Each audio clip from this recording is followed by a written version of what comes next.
সাথে থেকো। আমি অজ্ঞান, অবোধ, দীনহীন, তুমি আমাদের রক্ষা করো। এই ত্রিবিধ যন্ত্রণা থেকে আমাদের তুমি মুক্তি দাও, আমাদের তুমি আশ্রয় দাও, কৃপা করো। মম মন যেন রহে তব শ্রীচরণে। এইভাবেই প্রার্থনা করতেন ঠাকুর নরোত্তম দাস।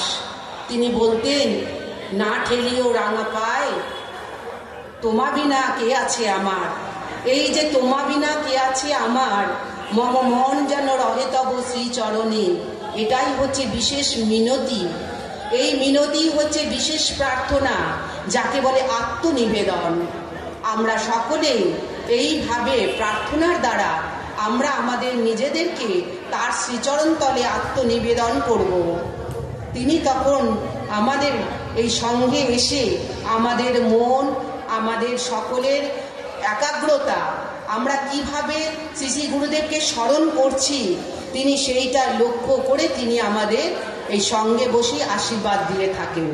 তাই আমরা সকলেই চেষ্টা করব সঙ্গে এসে 3 ঘন্টা শ্রী শ্রী গুরুদেবের দিকে তাকিয়ে আমরা যেন তার সেই সঙ্গটি ঠিক মতন করতে পারি।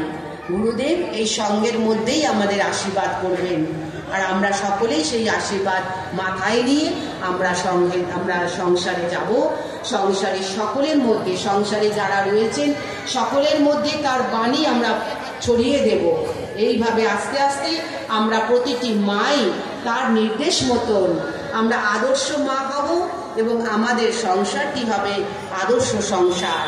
তাই শ্রী শ্রী গুরুদেবের শ্রীচরণে প্রার্থনা জানিয়ে বলি, গুরুদেব তোমার এই আদরিণী মায়েদের আদর্শ সংসার করার মতো শক্তি দাও। এই মায়েদের তুমি ধৈর্য দাও, সহ্য দাও।